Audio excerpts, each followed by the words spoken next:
buenas noches. Iniciamos hoy nuestra cuarta edición del programa Las Claves, que hoy, y a raíz de la Cumbre de Río, vamos a dedicar a los problemas ambientales en nuestro país. La pregunta que va a abrir el debate es: ¿hacia dónde va Colombia en materia ambiental?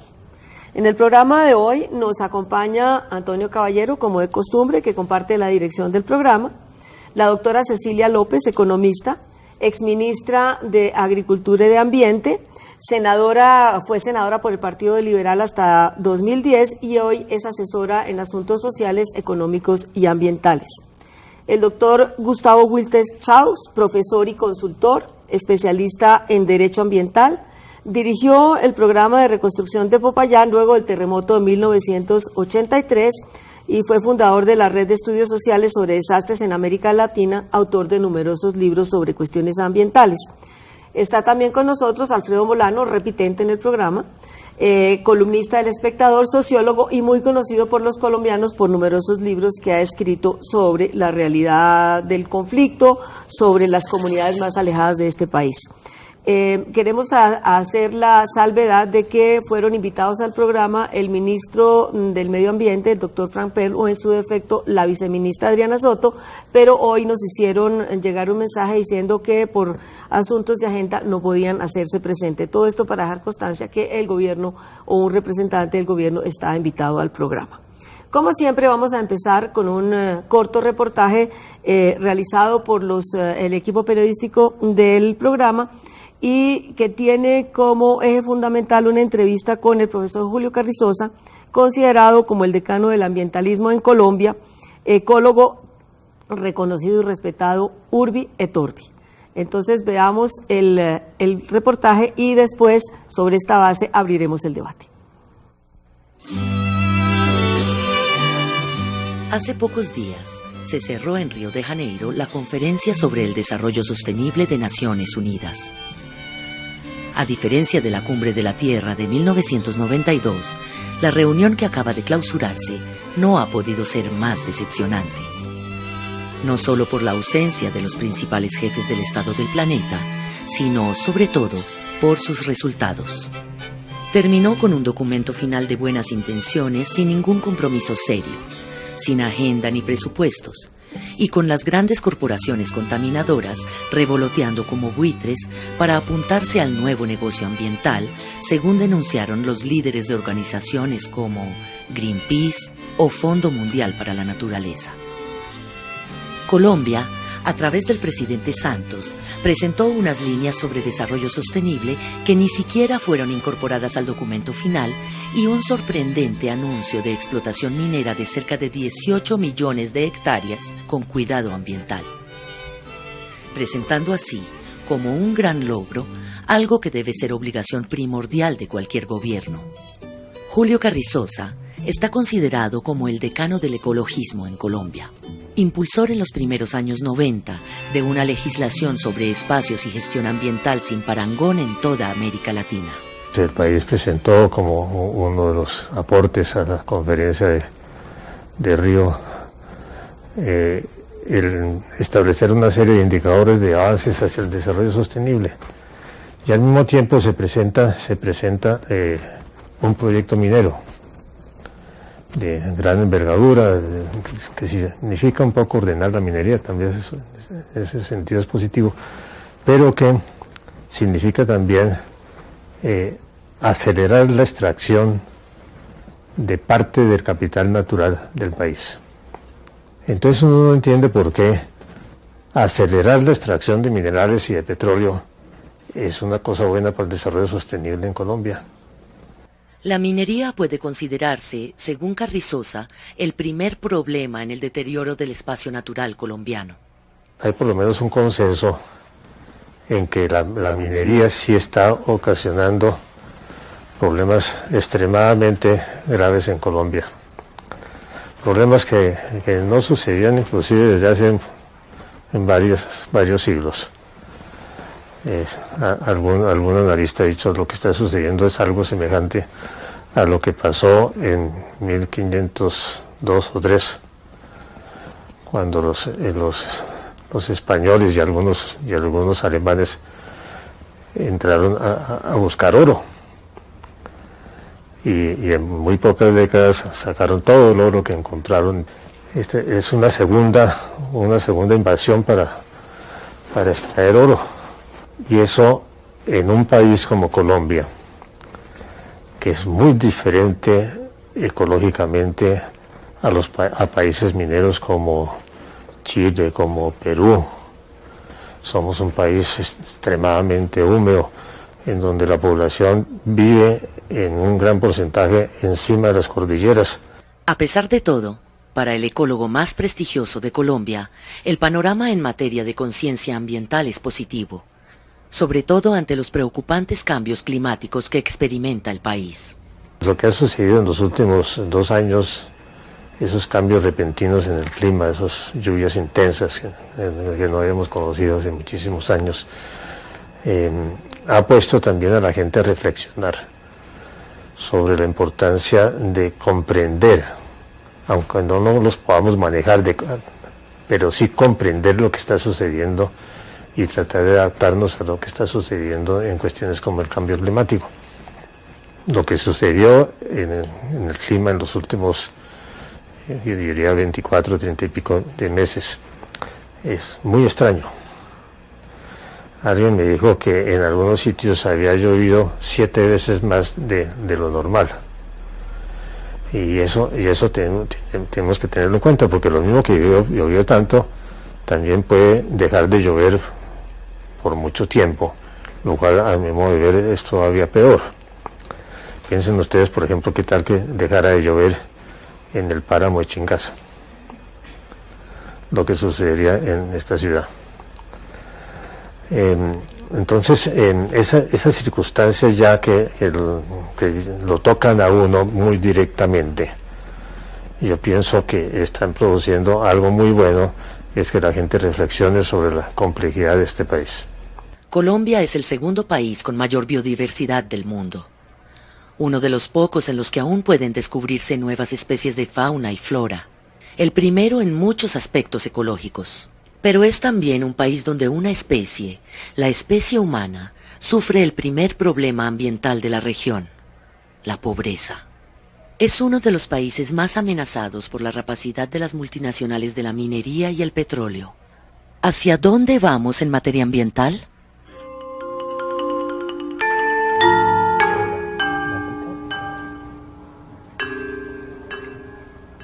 Bueno, quedó planteada la pregunta y yo quisiera partir de la cumbre de Río, sobre la cual Antonio escribió en la revista Semana, que está circulando esta semana, valga la redundancia, citando a Georges Monbiot, uno de los más destacados defensores del planeta, diciendo que es el mayor fracaso del liderazgo colectivo de la Primera Guerra Mundial. ¿Por qué, Antonio? Porque lo que están haciendo los gobiernos en estas conferencias de la Tierra, estas cumbres de la Tierra, es simplemente, y eso me parece positivo, ¿sí?, reconocer que existe un problema, pero fundamentalmente no hacer nada por resolverlo. Los gobiernos son responsables de que no se haya hecho absolutamente nada desde los informes del Club de Roma de hace 40 años. Lo que dice Monbiot, que es como falla en el liderazgo colectivo desde la Primera Guerra Mundial, es que la Primera Guerra Mundial fue causada por las torpezas de los dirigentes políticos, y la destrucción de la vida en este planeta está siendo causada por la torpeza de los dirigentes políticos, que serían los encargados, y son ellos mismos quienes lo dicen, de preservar lo que existe, y sin embargo prefieren destruir lo que existe porque piensan a cortísimo plazo. Es la tesis de mi columna, digamos, los gobiernos no piensan sino en ellos mismos, y el que venga atrás que arree. Como dicen en las próximas elecciones y no en las próximas generaciones. Cecilia, algo sobre qué le queda de dicen que Río más 20 igual 0. Mira, yo creo que me quedan 2 cosas. Una que me parece que es una reflexión importante para el país y para el mundo, y es que cuando uno pone a competir el ambiente con la economía, gana la economía.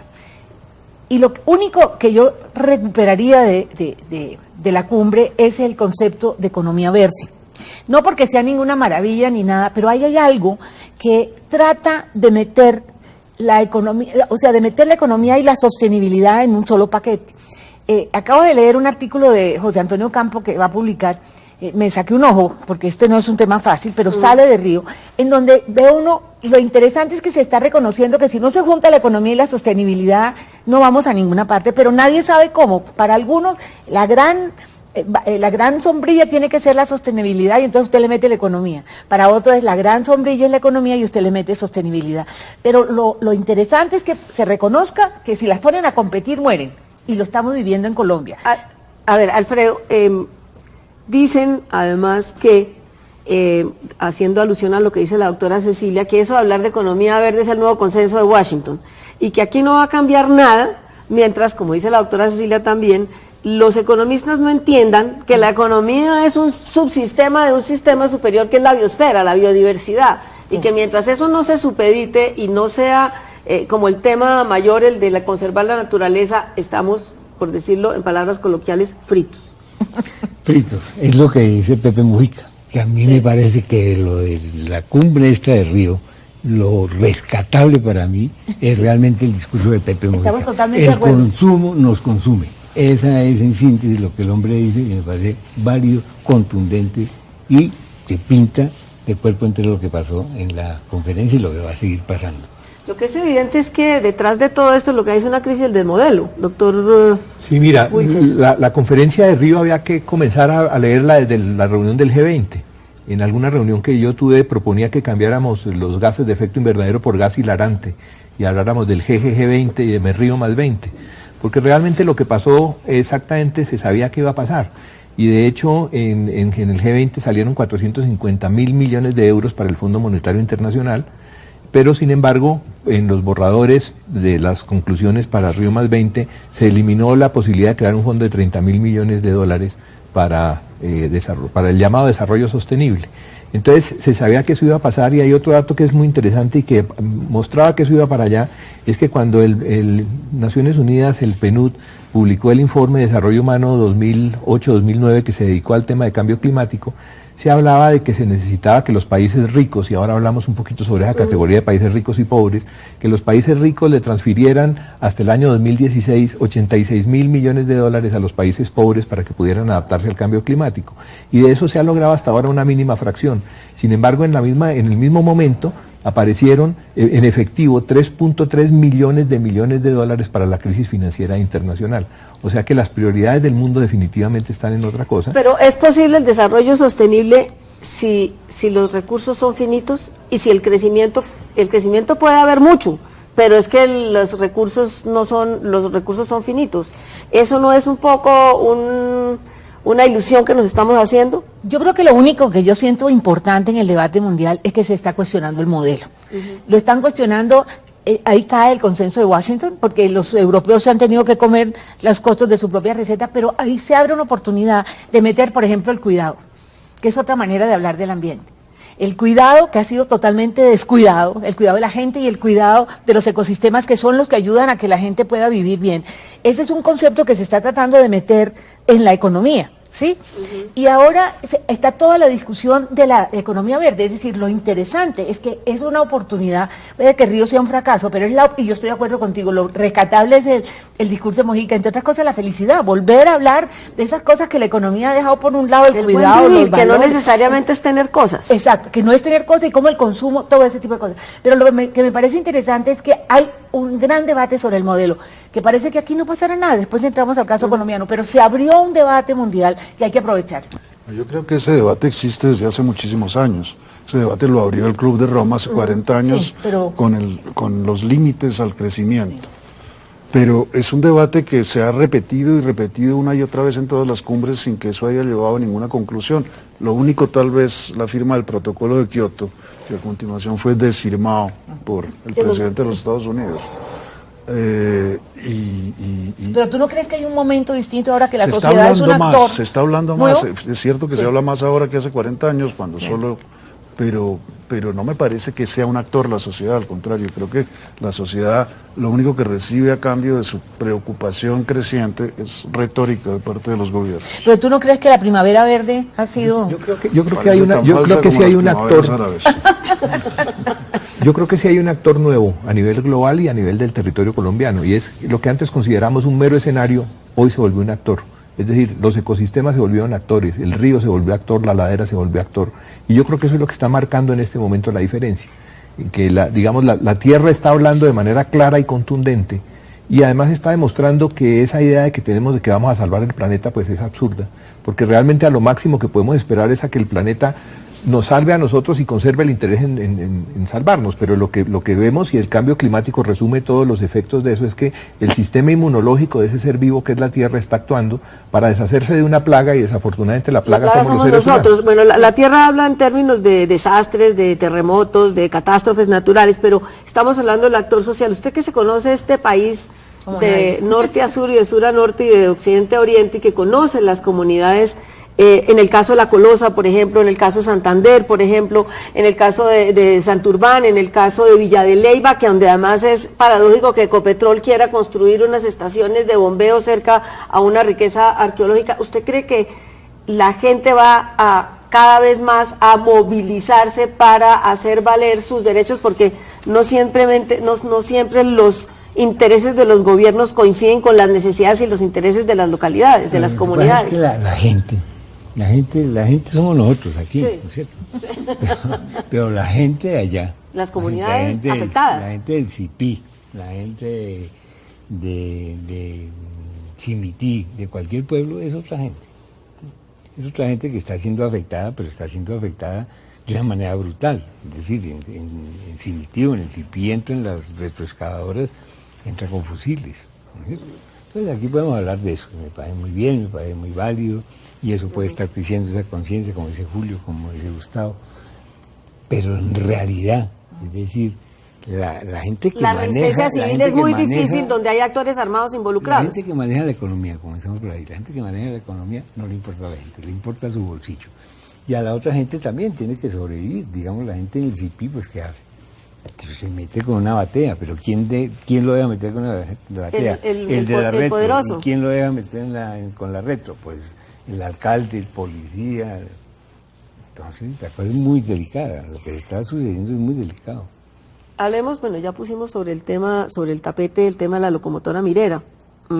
Y sabemos que son muchos los estragos, los daños, es decir, hay más dudas, interrogantes e inquietudes sobre la locomotora minera que certezas.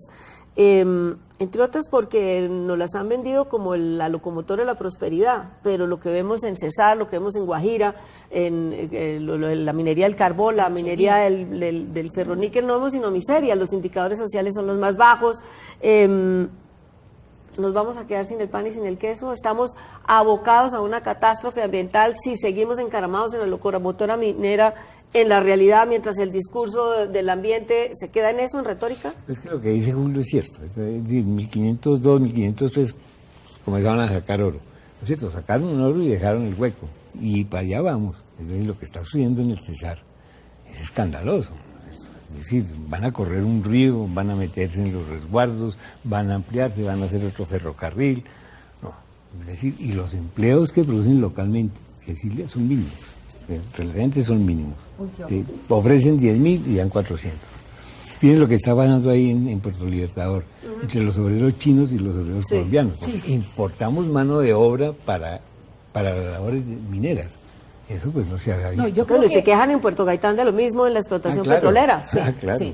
Mira, yo creo que aquí a mí quedó en evidencia total qué es lo que quiere el gobierno y qué es lo que quiere la élite de este país, que es crecer, y como lo único que está pintado para crecer es la minería, para allá nos fuimos, y con inversión extranjera y sin límites. Mire, hubo una reunión en estos días en donde se suponía que era un panel sobre la minería y la sostenibilidad.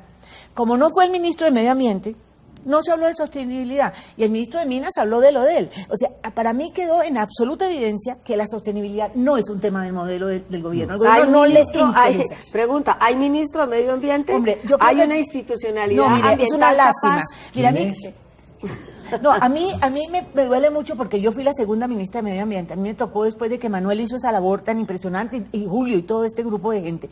Y yo llegué a un ministerio que tenía 17 personas y logramos hacer una convocatoria y traímos lo mejor que había en Colombia de gente que supiera del tema y logramos que no se metieran los políticos. Se hizo un ministerio que empezó a coger fuerza y de pronto esta cosa se ha desmoronado y no ha vuelto a resurgir. O sea, la sola creación del ministerio no ha reaccionado. Dicen que la señora que maneja las licencias ambientales lo está haciendo muy bien, yo no sé, pero lo que yo siento es que él no tiene ni el apoyo político porque al presidente no le interesa, ni los recursos del Ministerio de Ambiente siempre han sido de cooperación externa, ni la gente, porque la gente buena ¿dónde está? Está en todos los organismos internacionales que tienen en el Banco Mundial, todos ellos se llevaron toda esta gente que se preparó. O sea, aquí no les importa. Y a mí me parece terrible que el presidente haya sacado lo de la minería como una gran cosa. Eso yo no lo logro entender. Porque no es únicamente la minería. Es la reforma del Ministerio de Ambiente, por ejemplo, se opone a la construcción de las carreteras de la prosperidad, las autopistas de la prosperidad, porque tienen un efecto dañino sobre las aguas. Inmediatamente el presidente entra a decir que no, que de todas maneras se harán las autopistas de la prosperidad. Es decir, el Ministerio de Ambiente no es que sea inexistente, sino que no pertenece al mismo gobierno. Esa es la mejor manera de escribirlo, creo. Ahora, pero yo me pregunto, es que no se dio cuenta de que nos íbamos a dar cuenta en la reforma y en la presentación de estas 17 millones de hectáreas.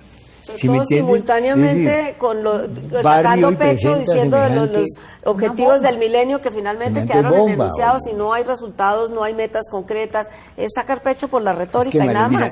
Darle 17 millones, protegerla y decir los polígonos, como ellos llaman, donde hay oro, donde hay hierro, donde hay no sé qué. Eso significa que inmediatamente se abre la puerta para una invasión masiva de esos territorios. Ese fue el mensaje. Es decir, hoy deben estar todos los pero haciendo la abogada del diablo, lo que dicen es que diseñar eso, como, claro, son demasiadas millones de hectáreas, como son estratégicas, lo que hace es crear como un sistema de protección. ¿Quién va a proteger bueno, eso? No tengo ni idea, estoy diciendo que eso es lo que dicen. En esos 202 bloques, ¿hay algún policía, algún funcionario? ¿Y qué hace un funcionario con un revólver frente a una ametralladora que llega con la retroexcavadora? ¿Qué hace? Pues nada, pues diga, señor. Pero acuérdense que muy a finales del gobierno de Uribe se hizo una subasta, y usó el término subasta porque era el que lo utilizaba el ministro de la época, de 48 millones de hectáreas para exploración petrolera. Eso incluía zonas alrededor del archipiélago de San Andrés. 48 millones de hectáreas es 1.300 y tantas veces el área construida de Bogotá y es 10 veces el tamaño de Costa Rica. Entonces, imagínate tú dónde pueden estar las prioridades. Pero yo quisiera hablar un poquito sobre lo que estábamos mencionando para caer a Colombia, y es que de todas maneras en el documento final de Río y en general en el mundo se sigue hablando de países desarrollados y países en vías de desarrollo. Hoy se sabe que los países que tienen un mayor impacto ambiental, una mayor generación de gases de efecto invernadero, son los desarrollados. Entonces, cuando seguimos dividiendo el mundo en países desarrollados y no desarrollados, quiere decir, en Colombia no tenemos tanto impacto ambiental negativo, pero haciendo un esfuerzo podemos llegar allá porque estamos en vías de desarrollo. Espérennos un momentico que llegamos pero allá. Con la hipocresía de que los países desarrollados quieren que nosotros hagamos los que ellos no hacen. Claro, pero entonces yo creo que hay que comenzar como a cuestionar esas categorías, igual la de países ricos y pobres.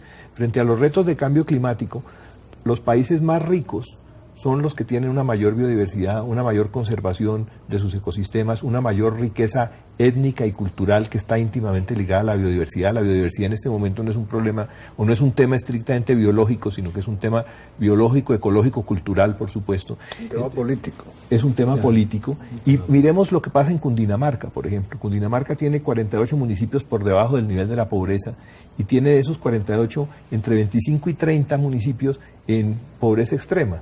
Pero con seguridad, si esos municipios que están en pobreza extrema, si el ranking se hace teniendo en cuenta biodiversidad per cápita, ecosistemas estratégicos per cápita, y estratégicos son los que realmente permiten adaptación o producción de agua, seguramente esos que están los más pobres se vuelven los más ricos. se vuelven los más ricos. Entonces aquí hay un reto a nivel mundial, pero también a nivel colombiano, y es ver qué es lo que necesitamos frente a los retos del cambio climático, porque a la naturaleza no le interesan los triunfos diplomáticos, no le interesan los acuerdos entre seres humanos, no le interesa que lleguemos digamos que acordemos y consideremos que es un triunfo aplazar para el 2025 las medidas que deberían haberse tomado hoy. No, los procesos digamos ecológicos de la biosfera, de los sistemas integrados del planeta sigue funcionando, y lo que tenemos que ver es realmente quién es rico y quién es pobre, pero cómo esa mayor riqueza que existe en los territorios se traduce en oportunidades de calidad de vida para la gente.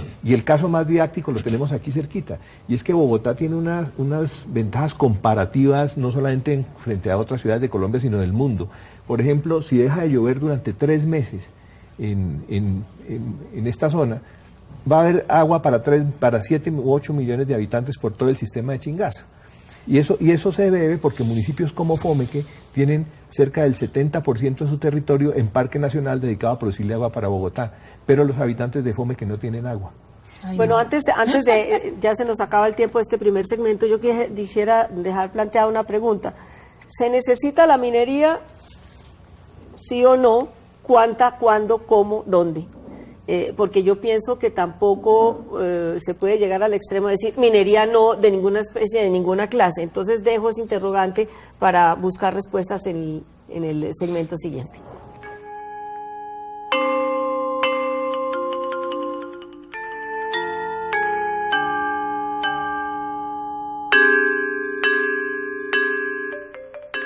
Los niños y niños de 0 a 5 años contamos contigo.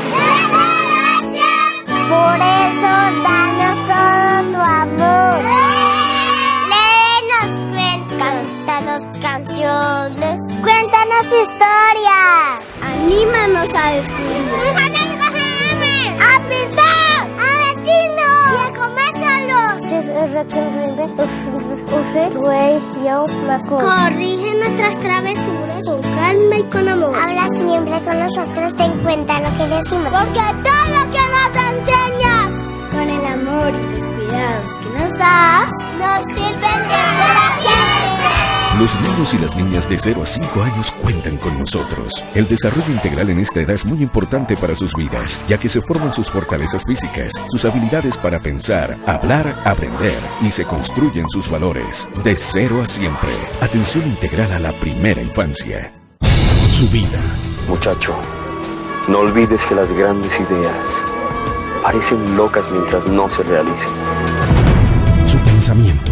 Señores, tenemos toda nuestra autoridad para seguir nuestros propios caminos. Su lucha por la libertad. Porque la libertad del nuevo mundo es la esperanza del universo. Él determinó el curso de una nación y de un continente. Dirigida por Jorge Ali Triana. Cobardes. Cobardes. Y con la actuación especial de Pedro Montoya. Sí, están despejados los caminos hacia Venezuela. Pero no descansaré hasta que no llegue a Caracas y vea a mi patria libre del yugo de Monteverde. Bolívar, el hombre de las dificultades. Sábados, 9:30 de la noche. Canal Capital. Televisión más humana. ¿Quiénes pueden ser? Todo el mundo. Los derechos humanos son esas cosas con las que uno nace, como la libertad y la igualdad. También esas cosas que uno elige, como la religión y los pensamientos. Cuando luchamos contra una injusticia, nos convertimos en defensores y defensoras de los derechos humanos. Para mí, cualquier persona puede ser un defensor de los derechos humanos.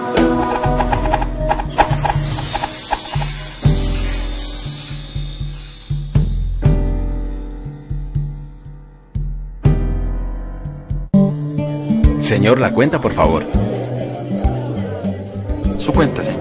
Esto es una precuenta, usted tiene que darme la factura de verdad. Si le entregan una precuenta, a usted le están robando el IVA que paga y le roban el bienestar a los colombianos. No se deje tumbar. A diferencia de una precuenta, una factura de verdad tiene la leyenda factura de venta o documento equivalente, el número de factura y la resolución de la DIAN.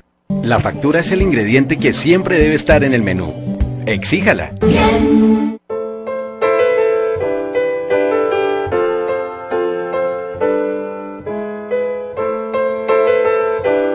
Un régimen que abre cárceles y cierra escuelas, no puede ser modélico.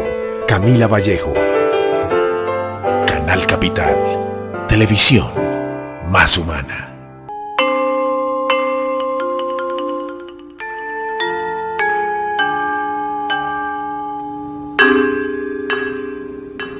Bueno, la pregunta, ¿se necesita la minería sí o no? ¿Toda? ¿Cuándo? ¿Dónde? ¿Cómo?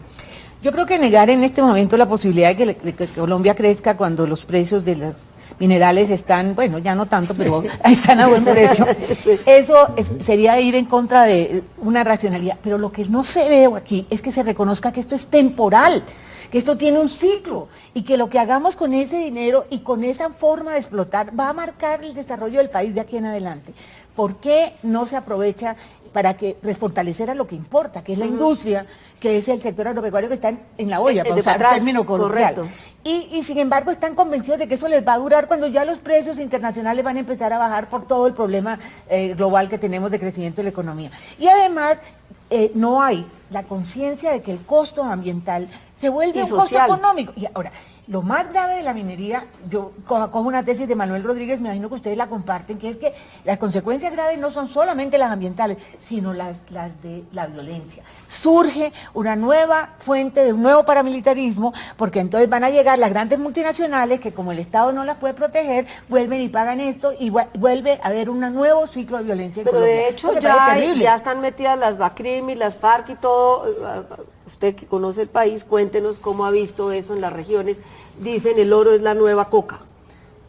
O sea, hay una relación histórica de eso. En los años 80, cuando de golpe hubo una gran oferta de coca en el mercado, se bajó el precio y la gente se fue al Naquén, se fue a Taraira. Entonces, y hoy está sucediendo eso, es decir, la fumigación, que digamos, aceptemos que digamos corre a la gente para un lado o para otro. No es que acabe, pero corre la gente para aquí y para allá. Y esa gente cuando corre va a la minería, va al San Juan, por ejemplo. El San Juan está lleno, el San Juan del lado al lado está lleno, el sur de Bolívar está lleno, el Cauca está comenzando.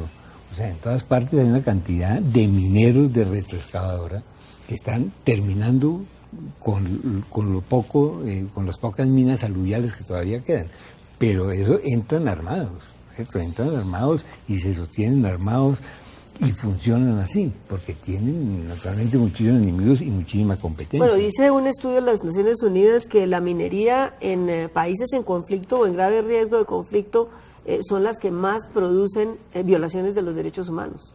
Desplazamientos, problemas asociados con explotación de mujeres y niños, porque hay una gran mano de obra de la minería que son mujeres y niños. María, fíjate que aquí hay una sociedad que es muy complicada, que es la sociedad del dueño de la tierra, del dueño del terreno, ¿no es cierto?, del dueño de las retros, que son varias, y de las torbas y de las dragas, y los barequeros, ¿no?, los que trabajan ahí. Porque las retros se retiran 1 o 2 horas en el día para... Y ellos van a pescar ahí. Y ellos entran ahí, con permiso de las retros, claro. Claro. Y naturalmente en sociedad con el dueño de la tierra. Dueño de la tierra. Por lo tanto hay una sociedad entre esas 3 fuentes, entre esas tres personajes. Pero en cambio no hay presencia justamente del Estado, que es el dueño en teoría de los recursos subterráneos. Y si hay presencia peor, Antonio, porque entra... No, entra en el negocio, exactamente. Entra en el negocio, se corrompe... pero ese es el problema fundamental para el control político de la minería, como lo es para el control de la droga o para el control de la ganadería, la ganadería extensiva que está acabando también con los bosques en Colombia, que el Estado no tiene ningún control salvo el control que le permite a sus agentes venderse. El problema de la riqueza, del subdesarrollo, está en que esa riqueza no se puede defender ni se puede aprovechar. Eso genera corrupción, violación de los derechos humanos, violencia, etcétera. Doctor, mira, la pregunta inicial tuya es, ¿podemos decir no a la minería? Pues yo creo que sería muy difícil, no solamente por el tema de los precios, que por supuesto es un incentivo enorme en este momento, sino porque hay una cantidad de necesidades humanas que se satisfacen directa o indirectamente a través de lo que sale de la tierra, de lo que sale del fondo de la tierra. Pero aquí entramos un poco a mirar las categorías de minería legal e ilegal, porque miramos como minería legal exclusivamente la que ha hecho unos trámites y unos papeleos ante el gobierno y se ha legalizado con el Estado, pero la legalidad no solamente se puede mirar frente al Estado, hay que mirarla frente a los ecosistemas y hay que mirarla frente a las comunidades. Cuando hubo las crisis de inundaciones acá cerca de Bogotá, muchísimas de las urbanizaciones y de la infraestructura afectada era totalmente legal entre el alcalde y el promotor de la obra, pero no se habían legalizado con el río. Entonces, lo que vemos, y por eso el concepto de desastre natural realmente hay que mirarlo muy con lupa, lo que miramos es que después de que entre los seres humanos... ¿Es un desastre natural provocado por los desastres que hacen los seres humanos con la naturaleza? Es el hombre que le pegan 18 tiros y el médico forense dice que es muerte natural, y cuando protestan dice, pues, ¿cómo muerte natural? Dice, es que era natural que se muriera. Pero por supuesto es natural que si nos metemos dentro de los terrenos que el río ha reservado para poderse expandir en zonas de lluvias intensas, pues es natural que se genere una inundación, porque, como te digo, ha habido una legalización entre el promotor de la obra y el alcalde, pero no con el río. Entonces el río vuelve por el CBY. Dice, ¿yo cómo voy aquí? Y resulta que se manifiesta esa través de una inundación. ¿Qué responsabilidad porque siempre el Estado es el culpable mayor de todo, porque finalmente pues es el que todo lo controla, lo regula, etcétera? Pero ¿qué responsabilidad le cabe al sector privado en todo esto que nos está pasando? Mucha porque el sector privado, y en el caso colombiano, el sector privado tiene una relación con el poder muy clara. Sí, eso lo sabemos. Siempre están del lado del poder, no importa si está pero por Dios, oigan a los presidentes de los gremios para que vean cómo se acomoda. ¿Sí? Bueno, entonces, el sector privado forma parte de este modelo, no hay ningún cuestionamiento, porque para ellos también la idea de que la economía crezca y que aumenten los beneficios y que se traiga capital internacional es lo que juega. No les importa el empleo porque ellos están divinamente empleados, ¿sí? No les importa la desigualdad porque se benefician. ¿Quién se beneficia de la desigualdad? Muchas veces los sectores privados, los sectores más poderosos. Yo creo, mire, en esto de la economía verde, hay una cosa que me pareció interesante, porque el peso de la responsabilidad, claro que cae en el Estado, pero le cae mucho más al sector privado, y piensan que si hay algo que se puede hacer en términos de que haya una nueva revolución tecnológica, que haya una nueva estructura del consumo y de la producción, es el sector privado el que tiene que asumir una responsabilidad muy distinta a acelerar el consumo, a quedarse todo en el mercado, etcétera. Eso me pareció interesante de la visión, no lo digo Río, pero sale un poco de los análisis de la economía verde.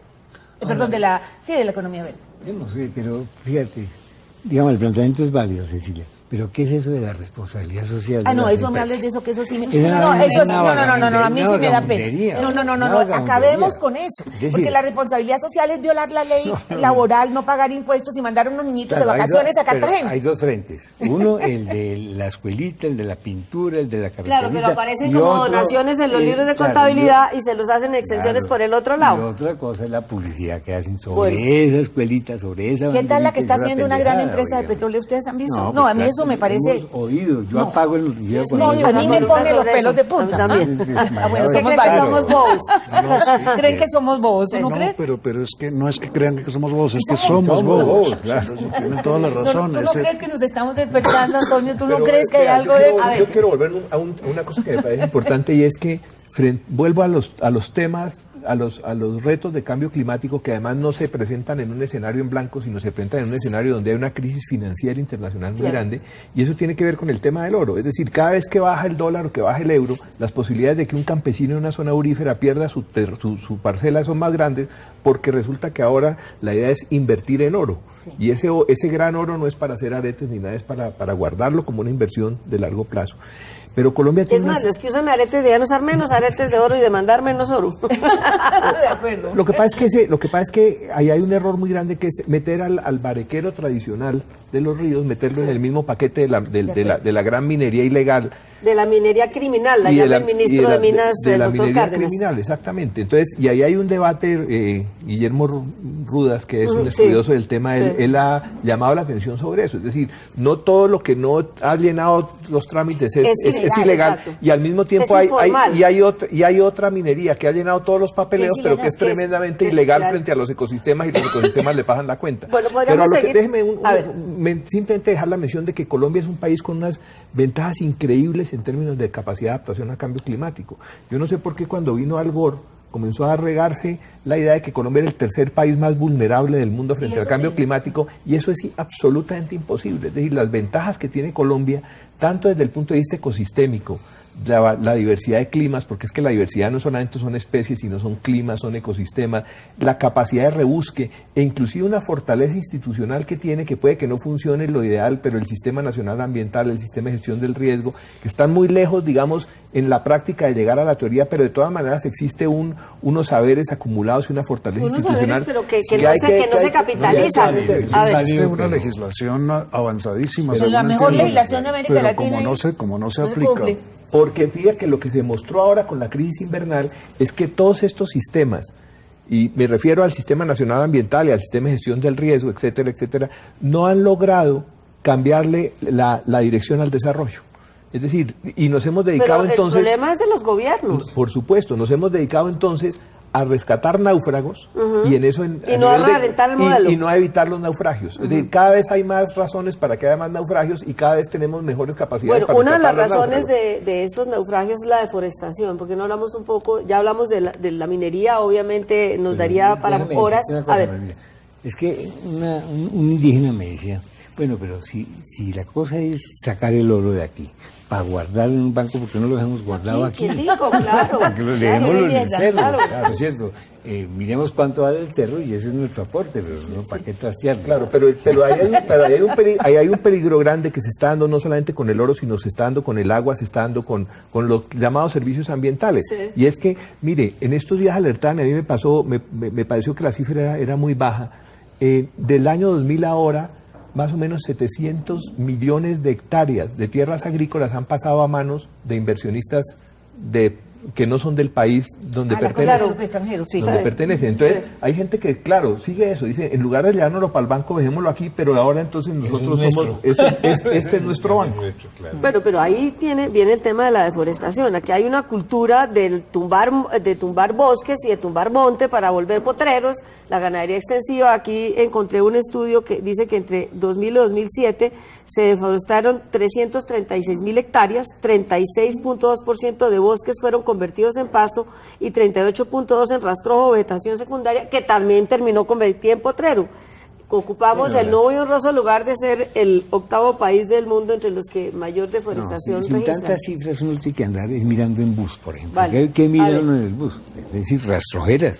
Ni siquiera potreros con pasto, rastrojeras. Se tumban y vámonos, ¿no? Pero hay una cosa, Antonio decía, es que antes, las vacas están acabando con los árboles. Hoy día sucede lo contrario en los llanos. Los árboles están acabando con las vacas. Es decir, estoy hablando de teca, estoy hablando de la palma, están acabando con los hatos. Es decir, lo que antes iba de aquí a Puerto López ya va en Puerto Gaitán y va adentro, en la Cristalina, en el Orocué. Es decir, las Villanuevas están comiendo. Y estamos desperdiciando la posibilidad de convertirnos en despensa, en producción de alimentos, ¿o no? Es increíble. Claro, porque, por ejemplo, Corea puede llegar y comprar 30.000 hectáreas en el Bichada y producir su palma, su maíz, su yuca, no sé qué, y llevársela directamente por el TLC. Pero nosotros, lo que iba a hacer traen además los obreros. El 29 de mayo, El Tiempo y Portafolio publicaba una noticia, y me acuerdo la fecha porque iba a hacer una conferencia y cuando me llega el periódico me devuelvo y introduzco ese dato que me pareció gravísimo. Del año pasado ahora se incrementaron el 50% la importación de alimentos a Colombia. Entonces, hay un tema ligado a pero eso. Eso es lo que va a pasar con los TLC, querido. Es que, que eso favorece a los consumidores que son fundamentalmente urbanos y entonces eso le parece rey al gobierno porque entonces van a tener opinión. Pero estamos dejando el campo. Es que aquí el campo no funciona. O sea, el campo y todo lo que funciona para explotar. El campo funciona para proyectos de... Es una destrucción deliberada. Aquí, desde la misión Kemmerer, hace 80 años, se decidió que el campo no debía tener campesinos. Sí. Y ese es el modelo que estamos siguiendo. Pues el modelo Carimagua del exministro Arias que quería era peones de los grandes empresas. La violencia llamada política de los años 50 era también una iniciativa para desocupar el campo. Necesitan un campo sin campesinos, como es el campo en los Estados Unidos, por ejemplo, que efectivamente... Pero con una diferencia que aquí, esa gente que vive... No tiene para dónde irse. Aquí no tiene posibilidades. No se ha dejado sacar así. No se ha dejado. Y algo se ha mantenido el campesinado. Ahí están. ¿Cuántos millones tenemos en este momento? ¿8 o 9 millones de personas en el sector rural? 11. Pero sí, a ver, una pregunta que me surge ahorita. Si se revirtiera el modelo, ¿hay posibilidades en un mundo globalizado donde la mayoría de la población es urbana que la gente quiera volver al campo? ¿O es un poco soñar?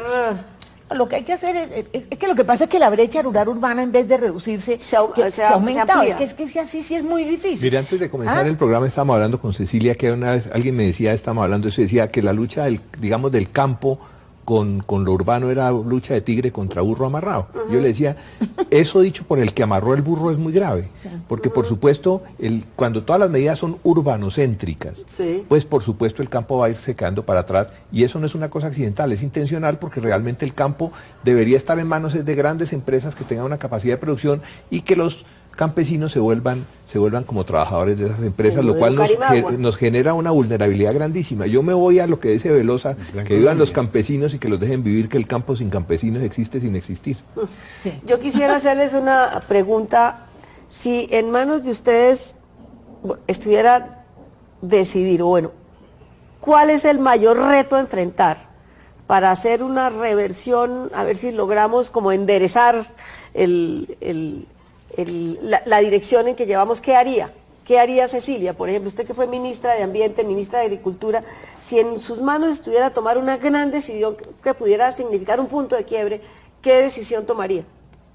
Bueno, yo sigo pensando que el problema más grave del país es la desigualdad y que eso es el gran lío para todo. Yo creo que si uno quiere realmente hacer algo en términos de desigualdad, tiene que cambiar el modelo económico. O sea, yo lo que haría en este momento es aprovechar una coyuntura de la minería, mirar los límites viables, coger esa plata, ponerles impuestos, meterle una transformación productiva al campo y una transformación productiva a la industria y juntarlos. Ese cuento que aquí están las materias primas y aquí está la transformación, no, para empujar el campo. Es decir, a mí me parece que en ese momento estás generando una modernización del sector rural y estás haciendo una cosa que es inevitable, que es la transformación del sector servicios, entre otras cosas, y del sector de la industria. Eso está paralizado. Nuestra industria la van a arrasar los TLCs y además frenaría los TLCs, porque los TLCs lo que están haciendo es abriendo una competencia y no preparando al país. Perdimos 6 años con el TLC gringo, ¿sí? No hicimos nada y ahora seguimos haciendo unas cosas absurdas. TLC con China, ¿usted se imagina? No quedan ni las plumas. TLC con Corea, acaba con los carros. Entonces me parece que hay que cambiar el modelo. Eso puede sonar muy teórico, pero cambiar el modelo en el sentido de aprovechar la coyuntura de la minería, sabiendo que eso tiene un límite ambiental, límite de todas maneras, y en tiempo, y meterle plata fuertemente a una transformación productiva en el sector industrial y en la agricultura. Alfredo. Bueno, pues la minería, francamente, yo soy un poco soñador. Pues yo le dejaría ese oro, se lo dejaría a los barqueros, que los barqueros vivan, son millones de barqueros, miles, lo que vivan, que trabajen en su oro. Pero la contaminación de las aguas con cianuro. Sí, pero hay soluciones a eso, hay un oro verde que puede tener algunas soluciones. Sí, en el Putumayo, ¿no? Ahora, lo otro, la gran minería de carbón, no sé por qué, por ejemplo, ese carbón no se usa para producir energía, en vez de exportarlo. Entre otras porque creo que nosotros no consumimos sino el 5% de lo que se produce, ¿no? Y el resto la parte tributaria, no sé cómo será, pero en todo caso Cerrejón entra toda su maquinaria y todo lo que necesita, es decir, libremente. Y contamina la vía Cartagena, de Santa Marta. No, es decir, lo que está pasando con la minería en Cerrejón, en La Guajira, es tenebroso y lo que va a pasar. Y ahí están pagando el 4%, el 5% de impuestos. Eso es increíble. Y además el argumento es que entonces se espanta la inversión extranjera, pero uno se pregunta, si no se han espantado los que explotan petróleo. Si no se espantaron en Ecuador. Bueno. Con lo que negocio es negocio. Negocio es negocio. Claro, si les interesa, y aquí está, pues, doctor Wilches, ¿usted qué haría? Yo 4 prioridades absolutas para tomar cualquier decisión. Primero, que garantizar agua en cantidad y calidad. Si usted garantiza agua, el 80%, digamos, de los retos frente al cambio climático están solucionados. Entonces, cualquier medida que se va a tomar, ¿esto cómo va a contribuir a proteger calidad y cantidad de agua? Segundo, resiliencia climática. ¿Qué es eso? Es capacidad, digamos, de la telaraña de aguantar balonazos. Que se vino el fenómeno de la niña fuertísimo, pero lo aguantamos. Que pasamos de la niña al niño, como está sucediendo ahora, pero lo aguantamos. Entonces, eso tiene que ver con la diversidad, con la integridad de los ecosistemas, pero eso tiene un límite también. Con lo que hay que proteger. Tiene un límite, pero de todas maneras, una cosa es que no aguanta, es que el problema nuestro no es solo que no estamos adaptados a lo anormal, sino que no estamos adaptados a lo normal. Estábamos hablando ahora de Villa de Leyva y hace años, cuando todavía no había el boom del cambio climático, la noticia del viernes era que no había agua en Villa de Leyva porque por el verano y caía un aguacero tremendo el fin de semana y el lunes no había porque había llovido. O sea, aquí no solamente estamos inadaptados a lo anormal, sino a lo normal también. Entonces, primero, agua. Segundo, resiliencia climática. Tercero, importantísimo, seguridad alimentaria. Es que se pueden caer las bolsas de Nueva York, de Europa, se puede caer el euro y todo, no hay ninguna razón para que en Colombia se pase hambre.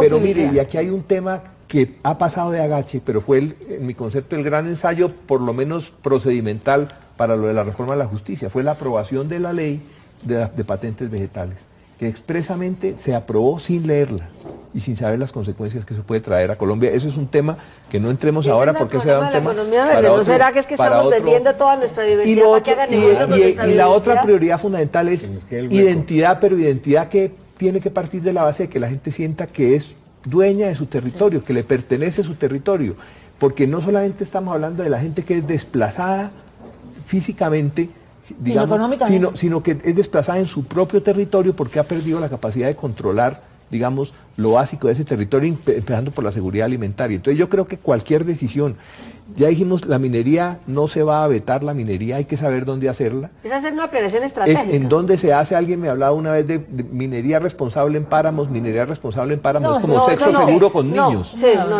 existe. De acuerdo. Pero yo creo que con esas 4 prioridades, que vamos a poner un astronauta colombiano en Júpiter, pongámoslo, pero primero que todo veamos eso qué va a implicar frente al agua, la seguridad alimentaria, la resiliencia climática y la identidad del territorio. El término es minería amigable. Es amigable el gobierno. Es amigable de las multinacionales. Todo esto que enumera Gustavo, yo creo que viene de una cosa que dijo Cecilia López. Evidentemente lo primero que hay que hacer es denunciar y renegociar todos los tratados de libre comercio con economías muchísimo más poderosas que la economía colombiana. No se puede negociar un tratado, no se puede llamar libre a un tratado de comercio entre la economía norteamericana o la de Europa Occidental, de la Unión Europea, o la del Japón con Colombia, y ni siquiera en el caso de Corea, o todos los que estamos firmando. Estamos entregando, por el Tratado de Libre Comercio, por los tratados de libre comercio, se entrega todo en Colombia, se entrega el campo, se entrega la industria. No hay posibilidad de tener seguridad alimentaria, como dice Gustavo, si el campo se ha entregado o a la palma africana o a la teca o ya en grandes cantidades a propietarios extranjeros, coreanos y eso está sucediendo a causa de los tratados de libre comercio. Mientras no se decida, pues no se tome una decisión de Estado de renegociar esos tratados que pueden ser beneficiosos para una ínfima minoría de colombianos, yo creo que no se puede empezar por ninguna parte. Déjeme decir algo.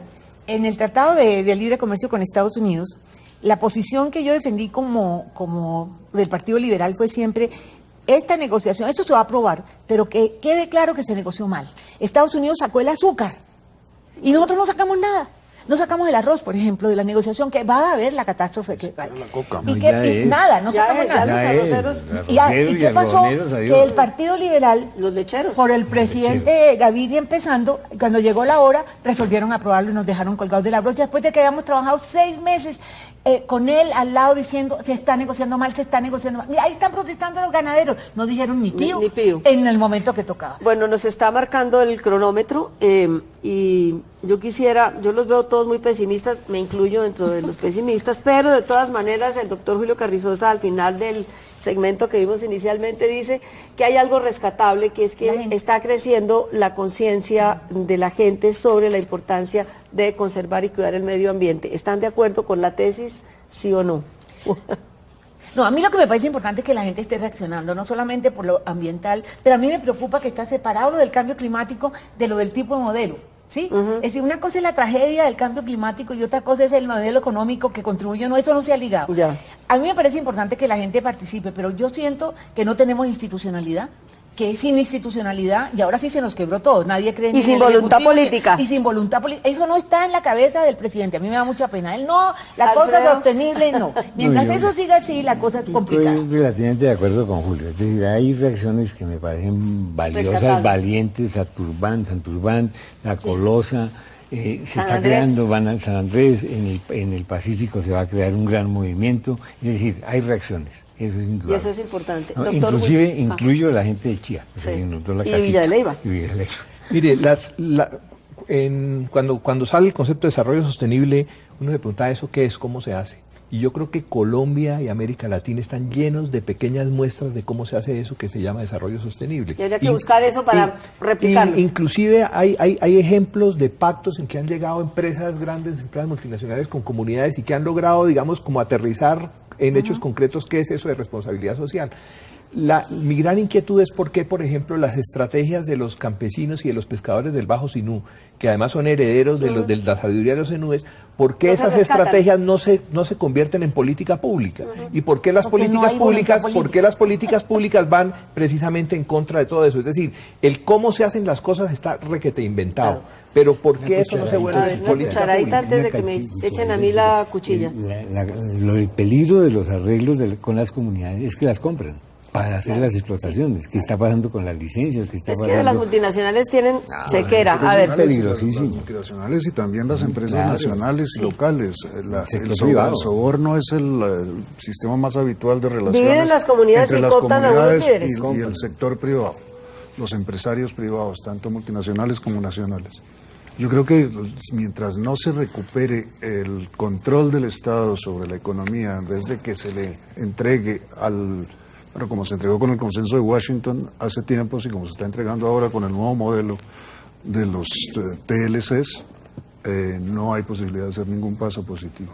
Bueno, quedaron planteados sobre la mesa diferentes temas, muchos interrogantes, más pesimismo que optimismo, pero de todas maneras hay que empezar a pensar sobre los graves problemas de este país. Los invitamos al próximo programa, les agradecemos habernos acompañado en el de hoy. El próximo programa haremos un balance sobre lo que ha sido el gobierno de Juan Manuel Santos. Sintonícenos todos los martes a las 8:30 de la noche por Canal Capital. Buenas noches, muchas gracias.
Eventos.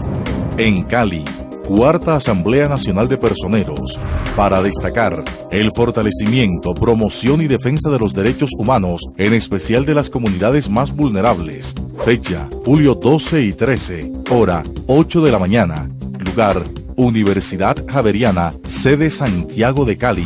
Informes, teléfono 382-0450, extensión 475. Página web www.fenalper.org. Correo electrónico fenalpercolombia@gmail.com. En el país, convocatoria de subsidios de vivienda de interés social rural 2012. Para destacar, los alcaldes y gobernadores deben presentar, en calidad de oferentes, los proyectos de sus comunidades pertenecientes a los niveles 1 y 2 del CISBEN, resguardos indígenas, comunidades afrodescendientes, raizales y parenqueras, para construcción de vivienda rural nueva o para mejoramiento de las viviendas ya existentes. Fecha límite para presentación de proyectos, julio 31. Informes, Banco Agrario. Página web www.bancoagrario.gov.co, sección Programa de Vivienda. Correo electrónico convocatoria BISR 2012@bancoagrario.gov.co. El siguiente programa es para mayores de 18 años. Puede contener escenas de sexo y violencia. Clasificación adulto.